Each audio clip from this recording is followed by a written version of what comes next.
ಮರಗಿಡದ ತಲೆಯ ಒರೆಸಿ ಹಿಮ ಬಿದ್ದ ನೆಲವ ಗುಡಿಸಿ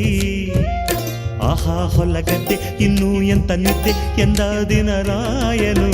ರವಿರಾಯ ನಿನ್ನ ಮನೆ ಕಾಯ ಬಿಡುವೆಂದೋ ನಿನಗೆ ಮಹಾರಾಯ ಧಗ ಧಗ ಉರಿಯುವೆ ಜಗ ಜಗ ಬೆಳಗುವೆ ನೀನು ಬರದೆ ದಿನವಿಲ್ಲ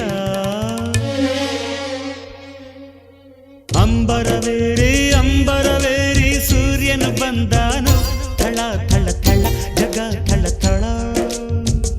ಫಳ ಫಳ ಫಳ ಜಗ ಫಳ